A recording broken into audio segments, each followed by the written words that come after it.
Hi everyone, welcome back to my channel, or welcome to my channel if you are new here. I hope you're all doing so well. Welcome back to another true crime and makeup episode. Today, since it's spooky season, we are covering the Salem Witch Trials. Now this is insane. This is a true crime case that I just could not wait to cover, because whilst we're talking about witches and people accused of being witches and bewitching and wizards and all that jazz, these were real life people who would be executed for apparently being a witch.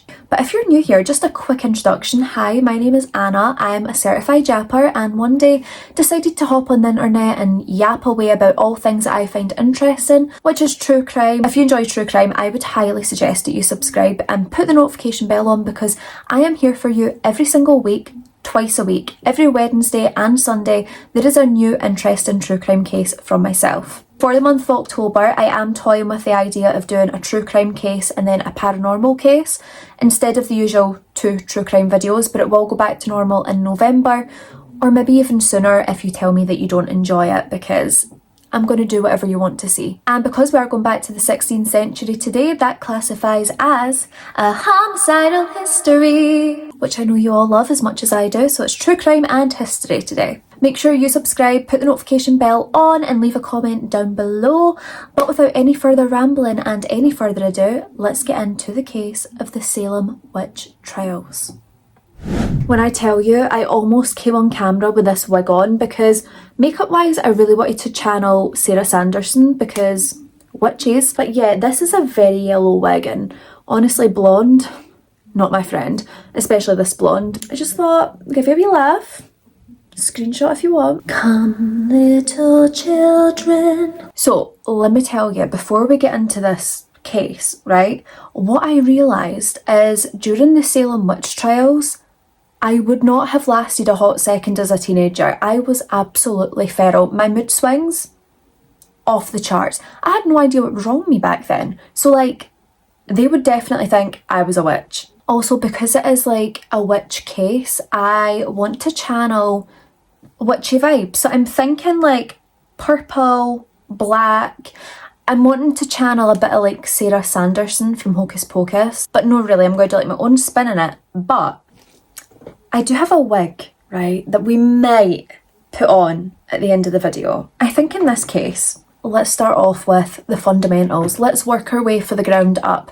What were the Salem Witch Trials? The Salem Witch Trials, they were a series of hearings and prosecutions that took place throughout colonial Massachusetts in February of 1692 and May of 1693. And the reason for these hearings and prosecutions was the fact that people were being accused of witchcraft, of being witches. And they didn't have a type. Like, you could be a man accused of being a wizard, or a woman accused of a witch, or a child being accused of being a wizard and a witch. Over 200 people would be accused of being a wizard or being a witch, 30 of which would be found guilty, and 20 of them would be executed. 14 of which would be female and 5 were male, and then there is a 6th male as well who we're going to get into a bit, because his winded up being a bit different. They don't class it as him being executed, but he was executed. And this man of the hour, the man in question, was Giles Corey.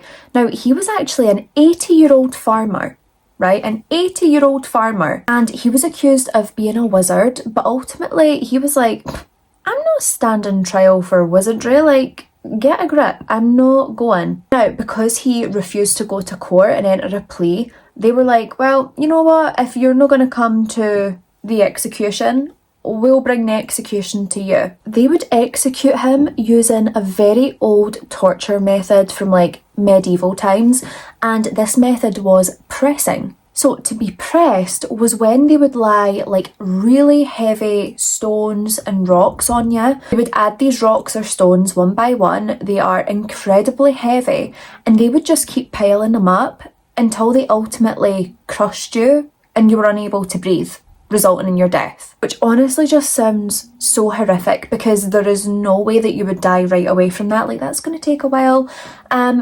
Honestly, think I would have rather walked up to the gallows. Now, there were actually another 5 people awaiting their trial in the jails, but they would wind up passing away from diseases that they caught in the jails. I'm not sure what diseases. I didn't really want to look into that, and I'm not going to judge because you never know. The arrests for wizardry and witchcraft, they would be made beyond Salem Village, today known as Danvers. Specifically, this would be Andover and Topsfield. Now, both grand juries and the trials, they would be held in Salem town, and ultimately this is where they would also be executed via hanging. And listen, this place was nowhere that you should play games because no one was safe. Even dogs, right, I'm sorry, but dogs could also be executed due to their alleged involvement in witchcraft. And there's actually 2 separate recordings of dogs being executed because they were apparently the witch's familiar. And of course, gender did have some involvement in identifying the accused, but misogyny can't really be blamed for the Salem Witch Trials because there was also men being executed as well and believed to be wizards, so that puts that theory out the window. And the witch hunt that took place throughout the Salem Witch Trials, that would be the biggest and deadliest witch hunt throughout the history of colonial North America. Now, I'm going to do both you and me a favour here because who knows, like witch trials, they could come back, who's to say? So I'm going to tell you the signs and symptoms of what people would expect from a witch or someone who's been bewitched, or a wizard and someone who's been bewizarded. Let's just ignore that because I don't want us getting executed, so like low key, I'm going to give you the inside scoop. So one of the main factors of how they would identify whether or not you were a witch or a wizard was if you were female, starting off strong. So if you were female, you were believed to be one of the devil's hell brides. That's what we all are. And it was said that females, they were more susceptible to sinning than men were. And of course, sinning, this was an indication of devil worship. So, you know, if you done a wee tiny sin, like the tiniest sin, you're worshipping the devil, you're his hell bride, up you go to the gallows. Also, if you were homeless or financially struggling, it was likely that you were a witch. Which, get it? But honestly, that doesn't make sense to me because like if I was a witch, the last thing I would be is homeless. I'd be like magicking money and stuff to myself, or you know, killing people and taking their money. Like, I would not be on the streets if I was a witch. Now, I've got to be honest here, quite clearly, someone was out to get us, because if you were homeless and financially unstable, you were a witch. But if you were too rich, you were also a witch. Like, if you presented as an unsupported, strong, independent, financially stable woman, you were a witch. Because how could you not have a male supporting you? Like, they say misogyny doesn't play a role in this, but if I'm absolutely honest, maybe a wee bit. The next identifier for being a witch was if you had more than one woman friend. I'd be safe, and I know pals. But if you had more than one woman friend and yous were out and there wasn't a male present, this was deemed to be a coven meeting where yous were getting together and worshipping the devil. I'd be safe, but I'm concerned for a lot of you out there. And if you happen to have an argument with one of these said woman friends, that was seen as you trying to deter focus from yourself and make them out to be a bad person, so people might suspect them as being a witch, when really you're just deterring from your witchy self. And you know, just to make sure they were really covering all bases, identifier number 6 was if you were seen arguing with anyone. So not just your friends now, like anyone. You can't argue with anyone. That's a real witchy issue. It was said that the reason that this was an identifier is because at this point, anyone could accuse anyone, male, female, child, adult, granny, toddler. No one was safe. We could all be accused. So therefore, if you're arguing with anyone, even your husband, you're deterring the focus. As a teenager, this would not go well for me. I could have started an argument in an empty room or argued with a brick wall. So, you know, meet you at the gallows. Identifier number 7. If you're old. Ageist much. If you were old, and even if you were married or unmarried, you were sus of being a witch. If you're very old, all eyes are on you. And like, I have to be honest, identifier number 8 just made me LOL, because if you're young, If you're young, you could also be a witch. That's a witchy sign. There's actually reports of a 4-year-old by the name of Dorothy Good being accused of being a witch, and she was held in jail for 9 months. Right, this 4-year-old, a toddler, 9 months in jail. Luckily for her, she turned on her mum and she said that her mum was a witch and her mum got executed and she would be freed 9 months later. But like, come on. Identifier number 9. If you were a healer, or what we know now as a nurse or doctor, you were either a witch or a wizard. And especially, you would be especially sus if you told people that they had to take their prescribed medications or they would get ill again. That was believed that you were using your power to make them ill if they didn't abide by your rules. Married with few or no children.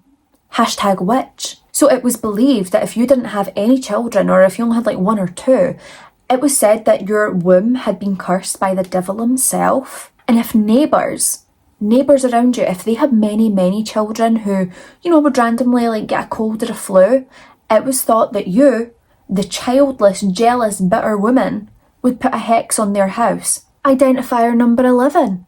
If your neighbours were having trouble conceiving, you are a witch.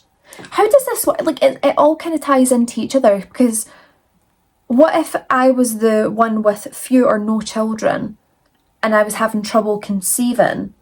It's like a double-edged sword. Like, damned if you do, damned if you don't. You just can't win, because either way, you're a witch. But it said if your neighbours were having trouble conceiving, then you were stealing their would-be babies. And if I haven't already met some of the criteria, I certainly would on this one. Identifier number 12. You exhibit stubborn, forward, or strange behaviour. If you hit out a little bit of sass, a little insult here and there, you're a witch. Like any back chat, a small snide comment, that's my life, that is how I roll. So I might as well just walk myself up to the gallows and hang myself, because that's me. Identifier number 13, and this is a really important one.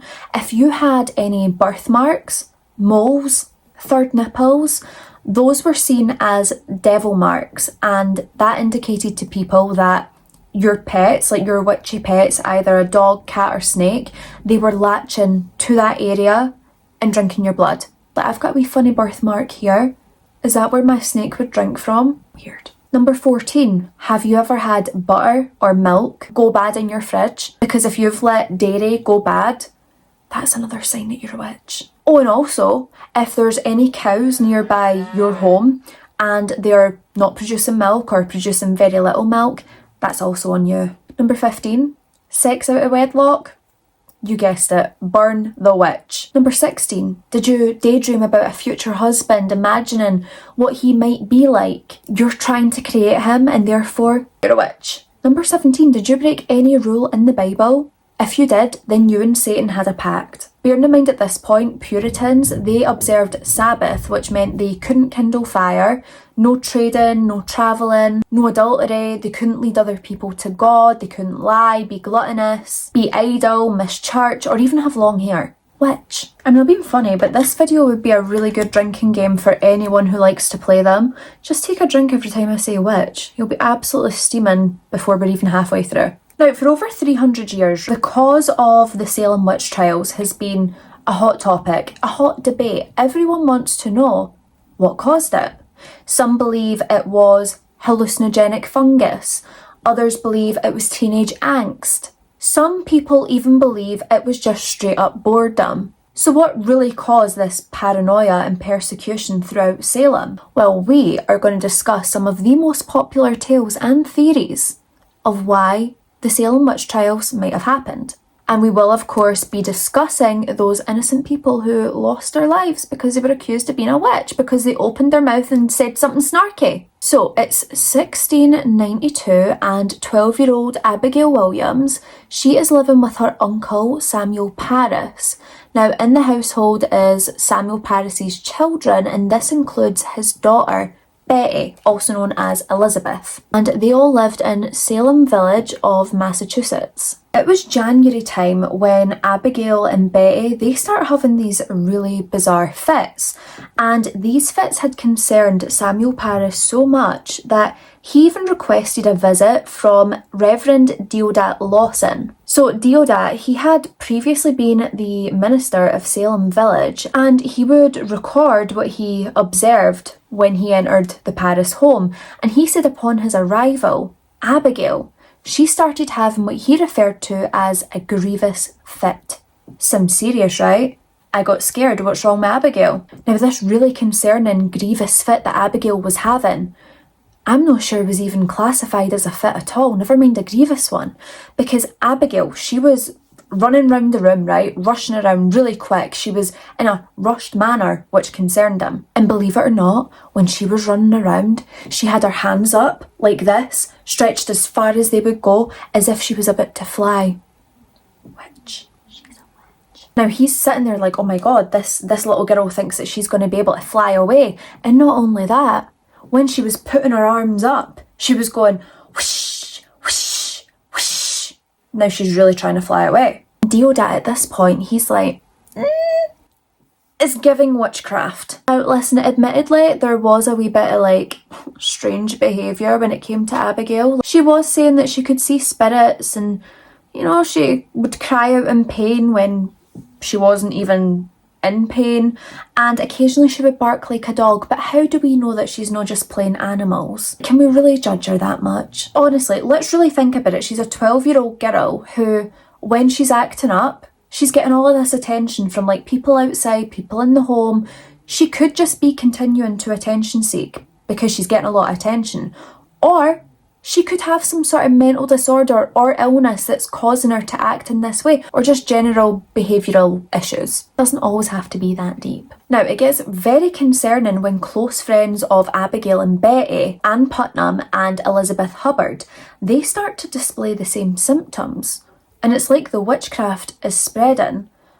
Or, stay with me here, or it's just two friends copying their other two friends. Just saying. But they all started complaining of like pinching and bites that no one else could see forming on their body, but they were saying that they could feel these sensations like someone was doing it to them. And they all had also described illusions and, you know, hallucinations and visions, which, yeah, doesn't sound great, but I'm still not convinced that it's witchcraft. So a doctor was then brought in to examine the girls and see what's up. Can he back up Reverend Deodat with the witchy allegations? The doctor comes in and he's examining all four of these girls, and he decides that medically there's nothing wrong with them. They're all in good health, fighting fit, great. But he concluded that their symptoms were a result of witchcraft. And so it begins. Now, Deodat and the doctor, they go ahead and they tell this 12-year-old girl who, you know, has a very imaginative mind, that she is in fact possessed by a witch. So she's been bewitched. And this little girl, she's terrified. She's like, oh my God, I'm under possession of a witch. And she would actually go on to be one of the main accusers during these trials. And it was said that she was at 8 trials acting as an accuser. I think they're just feeding into a fantasy here. Can she really accuse 8 people? So now, Abigail and Betty, their accusations of witchcraft, they're spreading like wildfire through the town of Salem. And not only that, they were also spreading through the neighbouring villages, like, oh my God, there's witches here, look out for the witches, here's how you spot a witch, if they do anything wrong or do anything right, they're a witch. But Salem and the neighbouring villages, they were desperate to find out who had put witchcraft upon 2 young girls. Who was this monster? We need to bring them to justice. So the witch hunt is underway, right? And Abigail, she is desperate to find out who possessed her. So she's thrown out accusations like jelly beans, right? Just handing them out to everyone. You're accused, you're accused, you're accused. Anyone that she could blame, she was blaming. And honestly, I kind of feel like she was trying to blame this possession, witchcraft on anyone that she possibly could, because she was worried that if she couldn't find someone to blame, then she would be accused of being the witch. So they're trying to figure out who is the cause of, you know, this witchcraft. And a neighbour comes forward and tells the family, and also tells the doctor, that there is one surefire way to identify a witch. This would be to make a special cake that was known as a witch cake. Now, this witch cake, it would be made up of the urine of the victim, the one who was bewitched. Their urine mixed with rye meal and also ashes. So if you bake up this witch cake, you know, make it all nice, once it is fresh out the oven, you can give this to special dogs that they referred to as familiars, and these dogs, they would tell you who the witches were. Now, of course, familiars were said to be helpers of witches and wizards, so it was believed that if you fed this dog the witch cake, it would put them under a spell and they would reveal the name of the guilty party. Now, the Reverend, he hears about this urine-filled witchy cake and he is not happy. He condemns this as going to the devil for help against the devil. And the neighbour who suggested this, trying to be a big help, although low-key thinks she was setting them up, but that neighbour would be punished by the church for giving out this advice because that was seen as almost, you know, working with the devil. Maybe she was accused of being a witch. Would make sense. On February the 26th of 1692, Abigail, as soon as this first cake was made and consumed by the dog, she would accuse 3 separate young girls / women in their 20s of being the witches. And this was Tituba, Sarah Goodman, and also Sharon Osbourne. Did I actually just say Sharon Osbourne? Oh my god. Sarah Osbourne, no Sharon Osbourne. I said that with so much chest. Sharon Osbourne.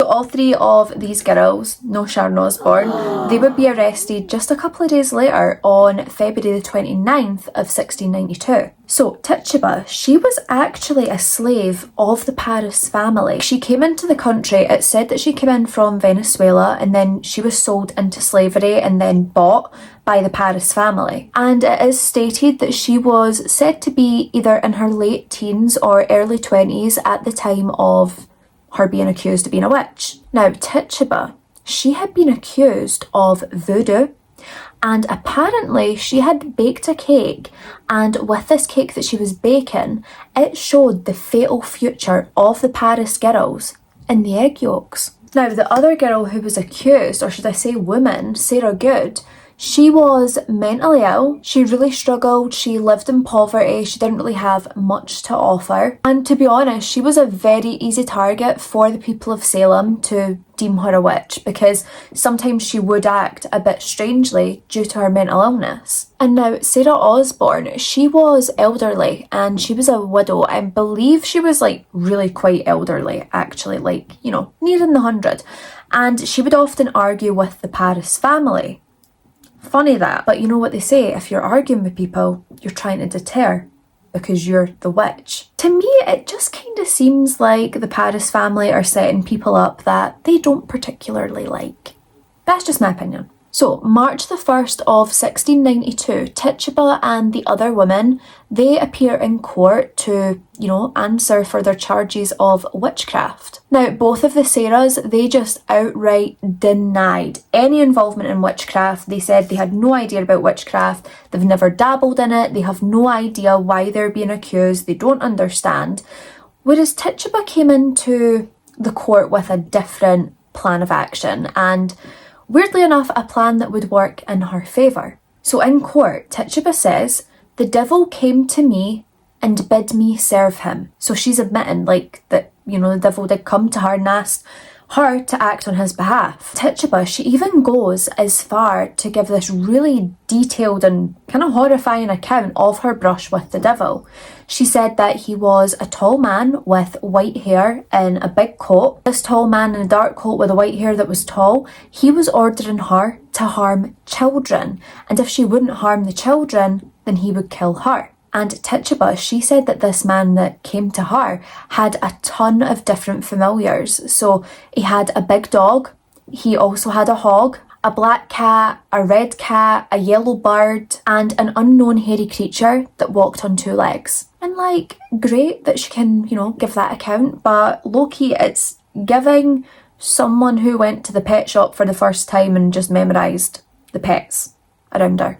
And listen, Tituba, she's not loyal, you know, she easily grasses in her fellow accusees.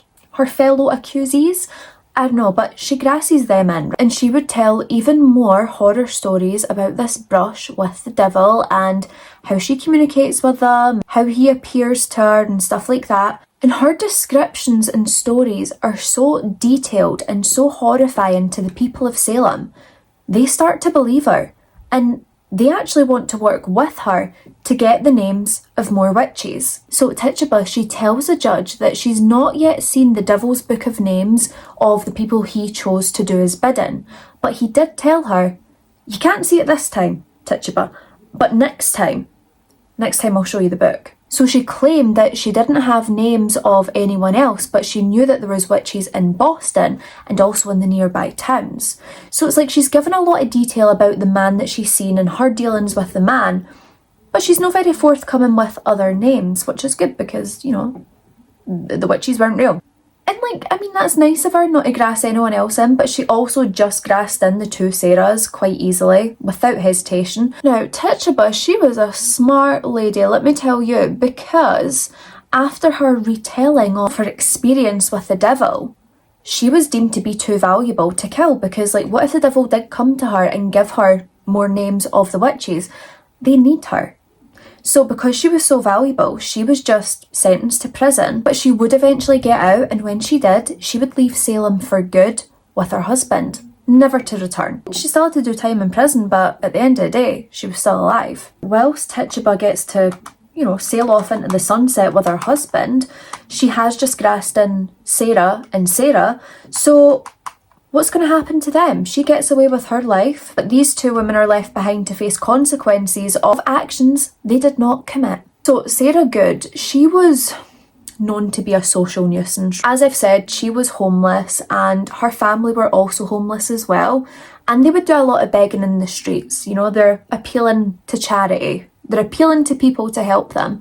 But begging in the streets, this was really frowned upon. And Sarah Good, she would actually curse out anyone who wouldn't give to charity. And people are just like, do you know what, I'm so sick of passing this woman on the street and she's always got her hand out, like expecting us to reach in her pockets and give her dimes. Dimes, motherfucking dimes! So when these young girls start having fits and hallucinations and all this crazy behaviour going on, all fingers point to Sarah Good. And a doctor even claimed that she was under an evil hand. And what's even worse is when Sarah Good, when she went to trial, her husband even implied that he also believed she was a witch. He's like, burn her at the stake. His own wife, right? Something's not right there. I don't know if maybe he was worried that he might start getting looked at if he tries to like stick up for her or believe her. He was game for her to be executed. And of course, if someone's own husband can go against him this way, this only solidified for the people of Salem that Sarah Good must in fact be a witch.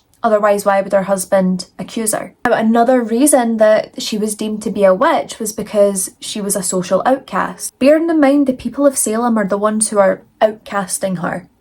That's why she's a social outcast. They've caused that, no Sarah. She also didn't attend church. She couldn't recite any psalms. And when the minister had told her to confess, she screamed at him. She said, "You are a liar. I am no more a witch than you are a wizard. If you take my life away, God will give you blood to drink." Now, despite her spitting bars at her trial, Sarah Good, she would be found guilty on July the 19th of 1692, and she and 4 other accused Salem witches, they would all be hanged. Well, Sarah Good was, one of the earliest stories that we've got regarding the hangings of the Salem witches. She wasn't actually the first. So before Sarah Good, there was Bridget Bishop. Now, Bridget Bishop, she was suspected long before the Salem Witch Trials had even started. Her husband was the one who was basically implying her of being a witch. He said that she was a really bad wife. She sat up all night with the devil. And her case wouldn't really be helped when her husband died, and her own children said that she bewitched them to death in 1679. Now, luckily for Bridget, she was able to evade arrest.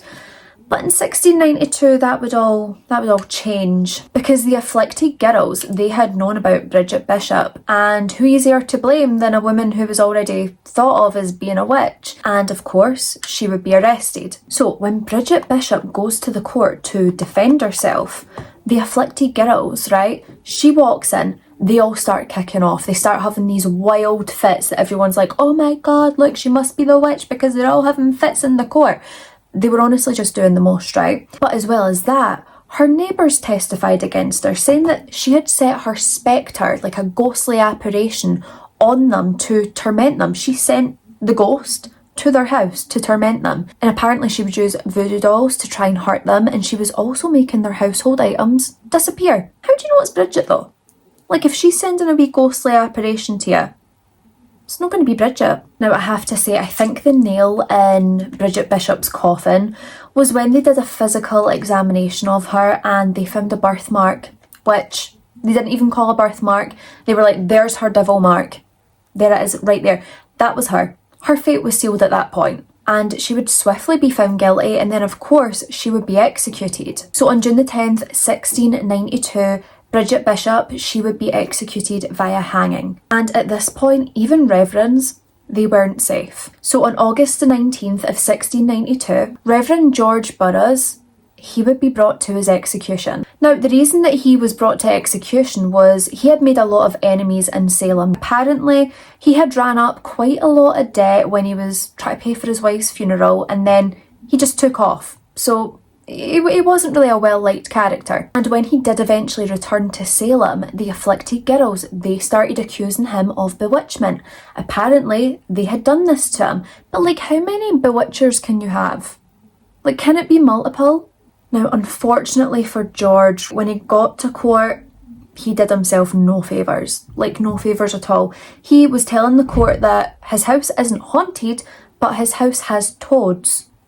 Toads are known to be a pet of a witch or a wizard. So, you know, they're kind of thinking like, you've got toads because you're a wizard, yeah. Now, not only that, but it also went against him the fact that he only had one child baptised and he could not remember the last communion that he had taken. So, before George was executed, he starts reciting the Lord's Prayer, which this is a telltale sign that someone is not a witch or a wizard, because apparently witches and wizards, they could not recite the Lord's Prayer. They couldn't do it. They wouldn't be allowed to do it. So George does this and everyone in the audience is like low-key shook. Like, hold up, we might have the wrong man. I'm just saying. But the judge, he doesn't want to be wrong, and he's like, nah. Even the devil has transformed himself into an angel of the light. We're not falling for it.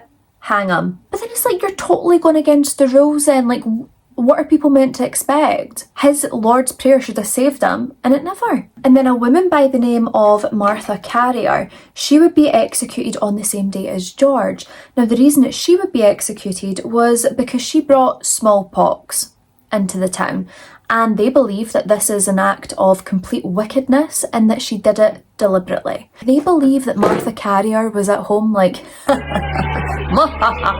because she had brought on the smallpox, when really she was at home suffering because she also had the smallpox. Now, another popular theory that people talk about is the fact that the people of Salem might have had PTSD from the Native American War. One of the brutal conflicts known as King Philip's War, that raged in the colonies through 1670, and the front lines of the battle were not that far from Salem. Now, some of these girls who were apparently afflicted by these witches, they had actually witnessed raids happening well before they were making the claims that, you know, they were bewitched, and long before they were displaying any symptoms of bewitchment. Now, it was believed that these afflicted girls were afflicted, but not by witches, by PTSD, which was bringing on high stress, high anxiety, that was basically causing them to have these visions and hallucinations. Now, another theory that is very highly believed by people is that boredom was the cause of the Salem Witch Trials.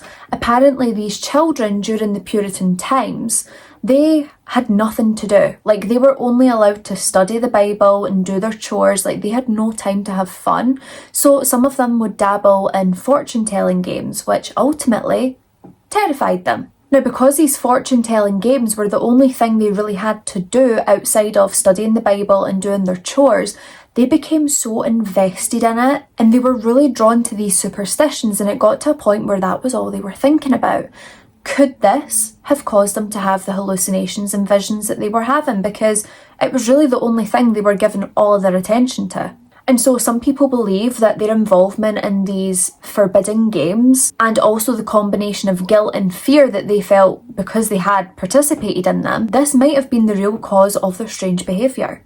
Now, another commonly believed theory is that of teen angst and patriarchal oppression. And the fact that their accusations and their afflictions had been so prominent so early on in their life, they do believe that simple teen angst could have been something that led to the start of the Salem Witch Trials. Now, there's many others that believe that the reason the Salem Witch Trials had started was due to teenage rebellion. Like, they wanted to rebel against the Puritan authority, which was, the older generation. And, even though some of these women were only in their 20s when they were being accused, there was a lot older women as well who were being accused. And therefore, they wanted to rebel against them, like, oh, what, you're mean to me? Oh, what, I can't play games, I need to study the Bible and do my chores all day. I'm going to accuse you of being a witch. And there it goes. Stemmed from there. Seems legit. Now, I'll be honest, this theory is one that I was struggling to get on board with at first, but things align and it kind of makes sense. So some people believe that the cold weather that happened before the Salem Witch Trials and then during could actually have been the cause. Now, the most active era of witchcraft in Europe and then also across America coincided with a 400-year period of lower than average temperatures. Now, due to the low temperatures at this time, crops would be dying, fish wouldn't be migrating as far north, which eliminates a primary food source for people. People were hungry, potentially malnourished, which of course, as we know, can cause aggravated behaviour, can cause people to not think straight, can cause them to act in very strange ways. And it was said that the year 1692 fell bang in the middle of a 50-year-long cold period. And this was from 1680 until 1730. And the reason that the cold weather was brought into it is because people believed that witches, they could control the weather and they could also destroy crops. So when bad weather came, they were like, the witches are out. A crop dies, or you planted your potatoes wrong and they don't grow. That was a witch. Now, probably the most prominent and favourable theory regarding the Salem Witch Trials was that it was caused by mass hysteria. Now, mass hysteria existed not just during the Salem Witch Trials, but also before. And if you're not aware, mass hysteria is designed as a rapid spread of conversion disorder. Now, this is a functional disorder which can cause very abnormal sensory experiences, and it can even cause movement problems during periods of very intense psychological stress. So, the weird movements and stuff of the girls' bodies, things that they were doing, could be due to this conversion disorder. Now, many people believed that this is what was happening to the girls who were first afflicted, the girls who were first bewitched. But it was said that this might have happened due to such strict and religious circumstances that they were living in, and also the dangerous frontier. This might have caused the girls to convert their psychological stress into physical symptoms. And honestly, if only we could convert stress into money, because my God, I would be a rich woman. I would be so wealthy. Stress into money, whoop, that would be my jam. So this hysteria that was being experienced by these girls, this might have triggered a collective delusion throughout the villagers. They might have believed that witches were in their midst. And if everyone was feeling the exact same way, if everyone was anxious, if everyone was terrified, that could certainly start a witch hunt. Now, was it the mass hysteria, or was it the suspicious fungi? Not the fungi from your party, but the hallucinogenic fungus known as ergot. Now, just to confirm, this is not a hallucinogenic that you can purchase in Amsterdam and consume before your minds go there. And honestly, at first, this sounded very far-fetched to me, but the more I read about it, I was like, maybe. It's possible. So ergot could actually be found in rye and wheat, if the weather conditions would allow it. And believe it or not, the conditions during this period of time was perfect for ergot. The rye and the wheat that they are eating on a daily basis could absolutely have had ergot attached to it, which would then cause the hallucinations because it is a hallucinogenic fungus. And that's the thing to remember, this stuff would be getting consumed daily. This was one of their primary food sources. I'm sure they would be consuming enough that it might cause hallucinations. But the question I had was, could this hallucinogenic cause every person in the village to have the same bad trip? Maybe? I don't know. Now, the bit that really sold this to me is that this fungus, this is known to cause hallucinations, convulsions, pinching sensations, which, bearing in mind this is exactly what the girls had said, they were experiencing pinching sensations as well as biting sensations. Sad enough. And to be fair, this ergot stuff, that can actually be used to make LSD. So like, I mean, maybe you could purchase it in Amsterdam, but I don't know if they sell LSD. Like, I don't really know much about this stuff, right? But maybe. But yeah, I mean, that could possibly be a reason why people felt like they were bewitched in Salem. Now, it's strange because as quickly as the Salem Witch Trials arrived, they were gone. By 1711, the colony of Massachusetts, they had restored the good names of the people that they had executed and accused of being witches. Now, whilst that's great and, you know, really nice that they restored their good names, Salem never actually apologised for accusing them in the first place and also executing them. And it wouldn't be until 1957 when the state would apologise. Centuries later. Too little too late. Now obviously today, the accused Salem witches and wizards, they're actually thought of as being victims to one of the most bizarre periods in American history. They were faced with mass hysteria, vengeful neighbours,